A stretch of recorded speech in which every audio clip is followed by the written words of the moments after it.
Bien, ahora sí, estamos en la tercera clase o el tercer módulo donde vamos a conversar sobre este tema tan importante que es el activismo político, estrategias para ganar campañas electorales de forma paralela o como se diría desde el punto de vista de la estrategia, los flancos. Bien, estamos entonces en el tercer módulo de este curso de especialización de marketing político y campañas electoral a nivel internacional, certificado y acreditado por la Fundación San Marcos de la Universidad Nacional Mayor de San Marcos, ¿sí? Para expertos, jefes de campaña, asesores que se van a certificar como consultores. Muy bien, y este tópico tal vez uno de los más polémicos, pero también uno de los que menos se conoce y menos se habla, vamos a desarrollarlo con bastante sutileza y vamos a explicar todos los conceptos para que ustedes puedan saber un poco más de ello. Bien, como bien saben, lo demás también se encuentran los materiales dentro del campus virtual y ustedes pueden acceder a él. Bien, nuevamente continuamos haciéndolo como siempre, explicando un poco de este curso de especialización y cómo es que Goberna, en compañía de la Fundación San Marcos, ha hecho este programa de especialización para acreditar a consultores. Nosotros somos Goberna, una compañía especializada en campañas electorales y gracias al respaldo educativo de la Fundación San Marcos, estamos haciendo este importante curso para acreditar a consultores en materia de campañas electorales.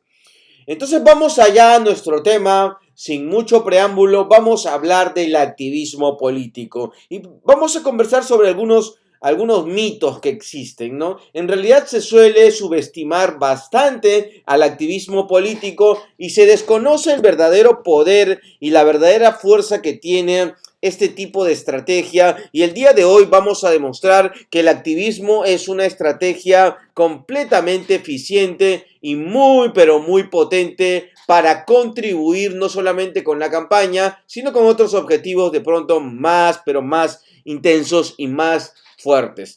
Bien, vamos entonces con nuestra típica frase de todas las clases. El día de hoy tenemos una que de pronto es la frase más anecdótica y más importante o más referencial respecto a Sun Tzu, ¿no?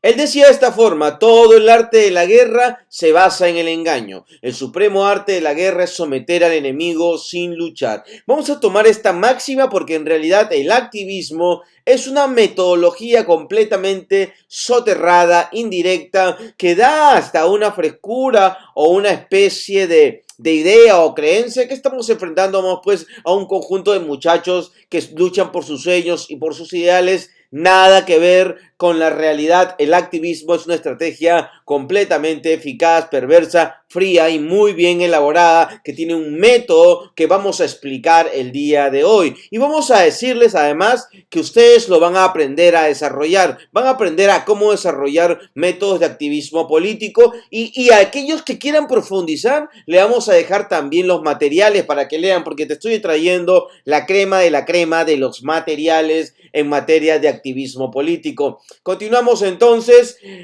Yo he sido jefe de operaciones en varios movimientos activistas importantes en Latinoamérica y particularmente creo que el activismo es la herramienta, ojo, escúchenle bien, que no es una exageración.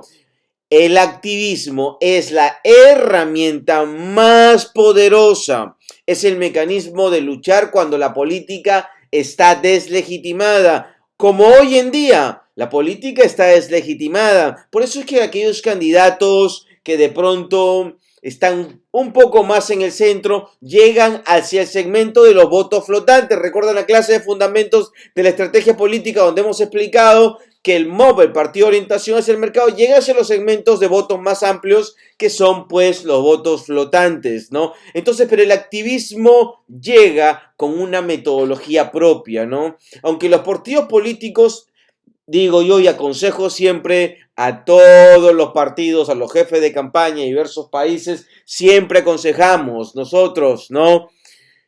Aunque los partidos actúen con mucha eficiencia, con demasiada capacidad para movilizar, tanto digital como en medios, como en tierra, siempre, escúchenme bien, siempre deben de tener un movimiento activista.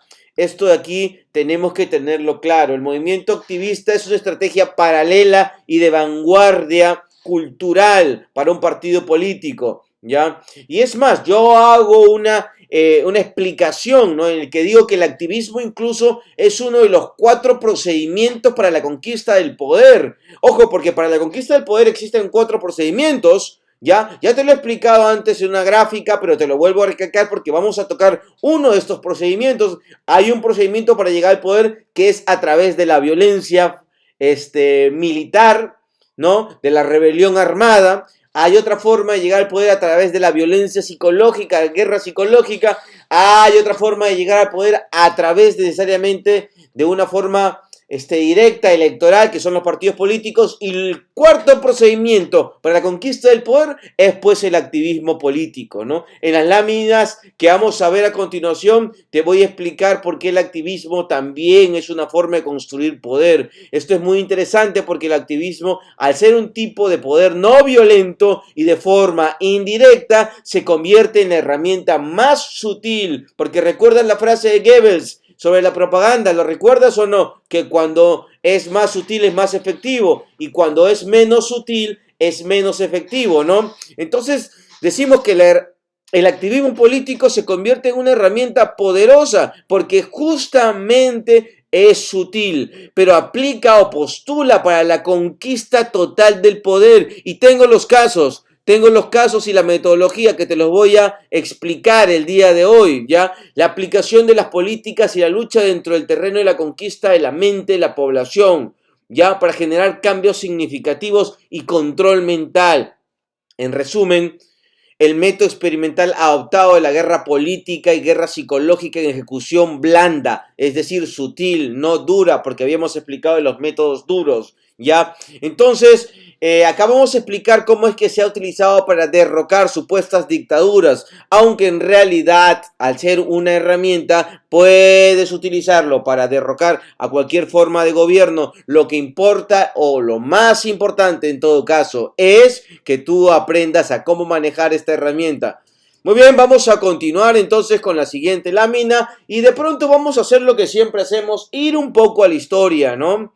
Rodrigo Borja señala que la palabra activismus comenzó a usarse en Alemania al término de la Primera Guerra Mundial, fíjate bien, periodo entre guerras, pre-Adolf Hitler, para describir el compromiso de los militantes el compromiso militante asumido por algunos intelectuales contra la con la transformación política, es decir, aquellos intelectuales, filósofos, científicos, ¿no? Que querían transformar la sociedad y la política. Entonces, el compromiso que tenían, ¿sí? Era el activismo. Y aquella persona que no era activista, es decir, no tenía un compromiso académico para la transformación y cambio de la sociedad, se le denominaba lumpen delincuente, de acuerdo a la terminología marxista, porque utilizaba solo sus conocimientos para lucrar sin importarle con quién los usara, ¿no? Pero aquí estamos ya cerca y de pronto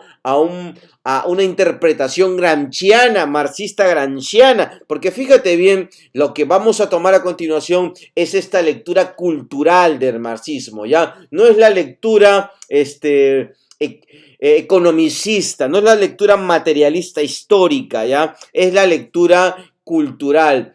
Gramsci había dicho que la conquista del poder cultural, ¿ya? Es previa del poder político y esto se logra mediante la acción concertada de los intelectuales llamados orgánicos. Fíjate cuán importante entonces es que un intelectual participe o tenga opinión en una concepción activista primigeniamente, porque ahora ha elaborado con tableros bastante complejos y mecanismos que de pronto son muy interesantes de ver desde el punto de vista de la planificación. ¿Ya? Entonces, ¿cómo trabajaban estos intelectuales? Trabajaban a través de los medios de comunicación, infiltrándose en las universidades, porque su meta era controlar pues la cultura. Vamos a ver también cómo funciona la KGB con Yuri Bezmenov a través del método de la subversión ideológica, pero vamos avanzando con Gramsci y nos encontramos entonces de que también hay una parte técnica, cuantitativa, no solamente una lectura filosófica, ideológica como la gramsciana, sino que también Ganson William estudió 53 organizaciones de movimientos sociales entre los años 1800 y 1945, recolectando de esta manera información sobre las técnicas del éxito que tuvieron dentro de la sociedad. Ganson recolectó datos de su éxito en materia de presión, o sea, cómo los sindicatos, cómo los colectivos al hacer huelgas utilizaban métodos de presión y llegó a las siguientes conclusiones. 1. Las organizaciones que intentan desplazar a un actor de poder casi nunca tienen éxito. Es decir, ¿qué quiere decir esto? Quiere decir que los métodos de presión no eran efectivos.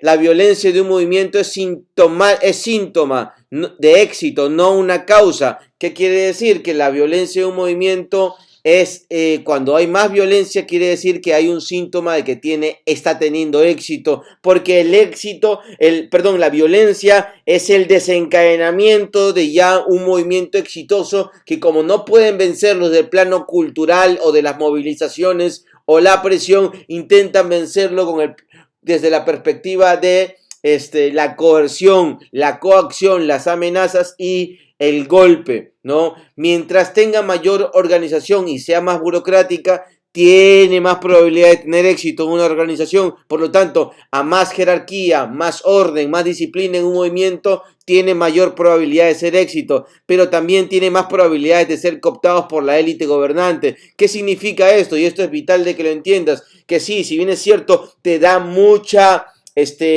oportunidad para que puedas ganar si es que tu organización o movimiento es un movimiento jerárquicamente establecido y muy militante y muy obediente y disciplinado, pero también se agarran a la cabeza, la reclutan y ahí nomás quedó el movimiento. Eso es lo que terminó pasando con muchos sindicatos. Al final trabajaban los dirigentes de los sindicatos con gollerías y beneficios, terminaban trabajando para los dueños de las grandes empresas, ya eliminando y anulando la mística y la convicción de toda una organización gremial que nació por un ideal, ¿no?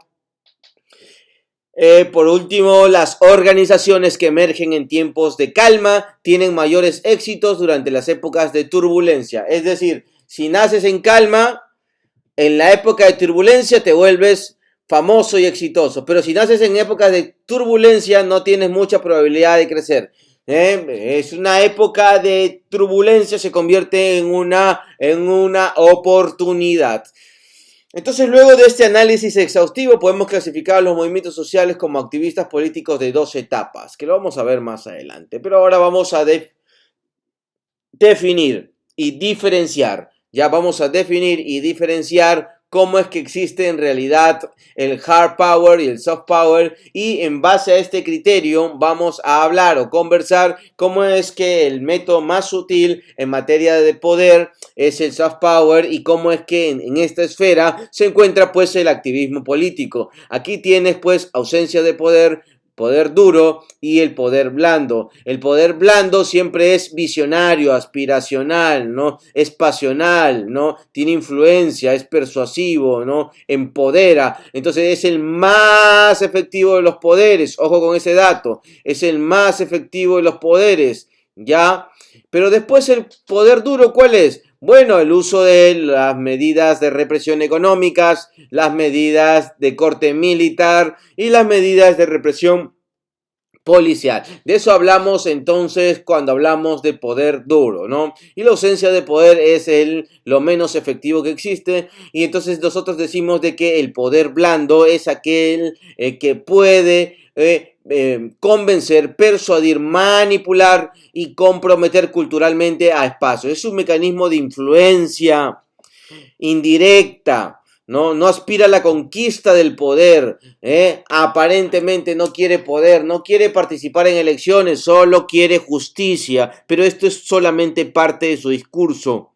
En realidad no quiere ganar el poder a través de las elecciones, lo que quiere es todo el poder, porque el fin del activismo político es la conquista total del poder. Y ojo con este dato porque de pronto vamos a ir tocando muchos más ejemplos al respecto. Fíjense, entonces, para hacer solamente una diferenciación en el campo de las campañas duras y blandas, para que ustedes vean cómo se diferencian estos esquemas, ¿no? Por ejemplo, la campaña dura que es directa y la campaña blanda que es indirecta. En el caso de la campaña, haciendo un paralelismo, ¿no? La campaña está basada en publicidad, mientras que las campañas blandas están basadas en el neuromarketing. Mientras que las campañas duras son directas o hablan directamente a la gente, las campañas blandas son indirectas o buscan las condiciones para poder generar tendencias o noticias supuestamente de casualidad. Mientras que la campaña dura apela a la racionalidad, la campaña blanda o indirecta o activista apela siempre a las emociones.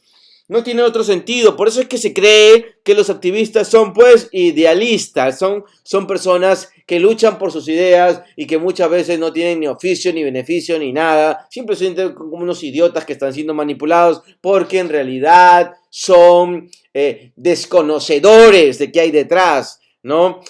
En el hard power o campaña dura presentan las propuestas del cambio del candidato como las mejores, mientras que en el soft power o en la estrategia blanda muestra al candidato como un estilo de vida, ¿no? Utiliza las fortalezas del candidato para mostrarse hacia la población. Aquí, en el soft power, utiliza las circunstancias y tercero, para mostrar beneficios de la idea del candidato, ¿no? Intenta minimizar sus debilidades, no minimiza sus debilidades del candidato, las asocia a los sentimientos comunes de la comunidad, ¿no? Busca identificarse, explicita rápidamente sus intenciones, acá no, hace que broten aparentemente de forma natural, se convierte en noticia, adquiere relevancia y hay puntos de diferenciación muy importantes y yo quiero ir avanzando porque quiero que esta vez terminemos todos la clase con el tiempo exacto y no nos pase que nos estemos quedando más tiempo del necesario. Y esto se diferencia en términos de que la campaña dura se percibe como artificial. Por eso es que la gente odia tanto a los políticos o las campañas políticas, ¿no? Pero mientras que la campaña blanda o indirecta o activista se muestra como espontánea, requiere de mayor tiempo, pero el activismo, hoy ya sabes que no puedes decir, hazme ahorita, así quiero un movimiento activista. No, hay un tiempo de plazo, al menos de 2 años, hay una metodología, ¿no? En cambio, en la publicidad, si agarras, te mandas a imprimir 1000 banners de 5x3 y los cuelgas por todas las calles, te pones y te alquilas 100 paneles de 5 metros por 8, ya, pero aquí no, aquí requiere de naturalidad, requiere del desarrollo de convicción y también del desarrollo de líderes, ¿ya? Mientras que la campaña dura muestra una angurria por el poder, este muestra naturalidad y desinterés. No requiere de personal altamente leal, no, requiere de personas comprometidas con la idea. Y acá necesita que sí sean leales, pero lo más importante es que trabajen. Así que si puedes contratar a alguien para que te paguen, normal, ¿no? Es más costosa, es menos costosa. Requiere de un staff de operadores capacitados, la campaña blanda. No requiere de expertos y operadores técnicos, ¿no? Cansa y es vista como charlatanería. Acá surge naturalmente generando fe en la población. Entonces, ¿qué es lo que quiero decirte? Quiero hacerte una diferencia entre un contraste fundamental entre la campaña típica, campaña dura, y las campañas que se apoyan o se respaldan en ideas activistas. Y voy a mostrarte los casos. Todavía no te voy a hablar de los casos. Ahorita solamente vamos a tratar de comprender este interesante fenómeno, porque es muy interesante y la verdad que en Latinoamérica muy pocas organizaciones políticas lo manejan. De hecho, la idea es que al final de este vídeo y de estas clases tú puedas implementar toda una estrategia activista. Muy bien, vamos a ir avanzando y aquí está lo que te decía desde un inicio y que de pronto lo hemos conversado en otra lámina, pero lo traemos a coalición. ¿Por qué? Porque es determinante, es vital que tú veas que las formas o tipos de organización política por sus formas de influencia y el activismo es cuando plantea una estrategia no directa con una forma operativa no violenta, entonces te encuentras con un movimiento social con incidencia política. Aquí está. Aquí está.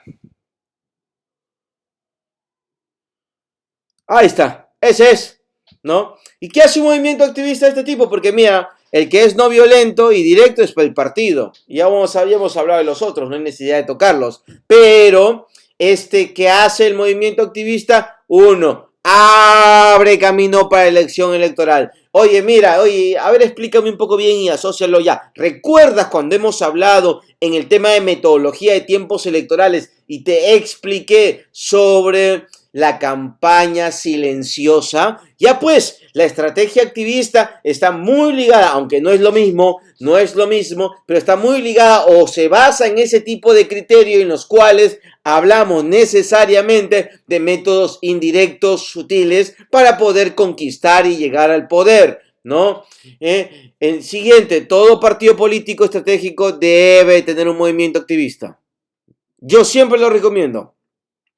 Y ojo, un activista no es porque se ponga el polo de tu partido, no, yo necesito activistas, gente que sabe, no, esos son portátiles, esos son contratados, esa es tu gente. El movimiento activista no se pone ninguna camiseta política, se pone la camiseta de principios, de ideas, que va a defender dentro del campo de la sociedad para poder decirse con más legitimidad. Y vamos a ver aquí los movimientos activistas de género, de vida, ecológicos, democráticos, en todas partes del mundo, y te vas a poder dar cuenta de un tema vital, de que los movimientos activistas no hacen políticamente campaña explícita electoral, no se ponen el polo de alguien y salen a marchar. No, el movimiento activista tiene un método más sutil y por lo tanto es más peligroso y por lo tanto es más potente. Bien, seguimos avanzando entonces. Hemos dicho de que hay una parte académica y lo citamos al gran Johan Galtung, quien ha desarrollado todo el modelo de los estudios de los movimientos sociales y su efectividad en el tiempo. Sin embargo, así como en la consultoría política hay la parte académica, aquí también hay la parte académica, y a lo que a nosotros nos interesa es la intervención. Oye, ¿qué es la intervención? La intervención es llevar lo académico a la práctica y hacer ganar, ¿no? Entonces, cuando hablamos de los movimientos activistas y nos interesa la intervención, vamos a hablar de tres autores, dos autores modernos y un autor antiguo, pero vamos a hablar fundamentalmente de Gene Sharp con El golpe suave, y vamos a hablar de Bill Moyer con The Movement Action Plan, que es el plan de acción de un movimiento, cómo desarrolla en sus 8 fases un movimiento político, su estrategia para poder tumbarse y derrocar un régimen, porque esa es la verdadera aspiración de un movimiento activista: derrocar un régimen, destruirlo, aniquilarlo y que ellos tomen el poder. Así de osado es este método, así de agresivo, y tiene como única finalidad la conquista total del poder. Estamos hasta ahí, estamos bastante bien, y ahora vamos con los fundamentos teóricos y de pronto los autores, ya las metodologías y qué en realidad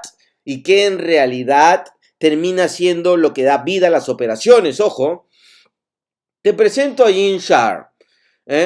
Con su empresa Canvas y su fundación han hecho los principales revueltas y derrocamientos de regímenes políticos aplicando su teoría del golpe suave, ¿no? Asesora y dirige con base en las teorías de Sharp los golpes blandos, porque Gene Sharp se dice que es contratista de la CIA, ¿no? Él canaliza la injerencia extranjera contra países supuestamente peligrosos para poder derrocarlos, desestabilizarlos o neutralizarlos geopolítica, social y económicamente. No militarmente, porque él dice, nosotros no luchamos con armas, en todo caso luchamos con armas psicológicas, ¿no? Entonces, armas políticas, ¿no? Entonces, este es su trabajo. Pero vayamos un poco a los fundamentos teóricos. Este es Sergio Moscovici, ¿no? Él fue un psicólogo social francés nacido en Rumania. Fue el director del Laboratorio Europeo de Psicología Social. Bueno, de este laboratorio, te cuento, es donde salen los mayores y más importantes psicosociales en el mundo, que muchos de ellos son de alta reserva, ¿no? Él fundó en el año 1975 y que definitivamente se encuentra en Francia, París. Ya, muy bien, vamos ahora con el papel de las minorías activas que elaboró Moscovici, este psicólogo social o psicólogo político francés, mediante su teoría de las minorías activas, sentaría las bases teóricas para el activismo moderno. Fíjate bien. ¿Ya? Moscovici define a las minorías activas como aquellas que poseen sus propias posiciones, su marco, ¿recuerdas el marco? El debate, ¿no? Su narrativa, sus ideas y las propone como una solución al recambio. Es decir, las minorías activas lo que dicen en la sociedad, hoy acá hay muchas muertes para las mujeres, planteamos que ahora las sanciones contra las mujeres sean mucho más altas, las acciones de asesinato, de violaciones, ya. Entonces, ¿qué es lo que comienza a hacer el activismo? Las minorías activas, porque son minorías, son grupos minoritarios, pero con tal presión y capacidad de poder realmente tener injerencia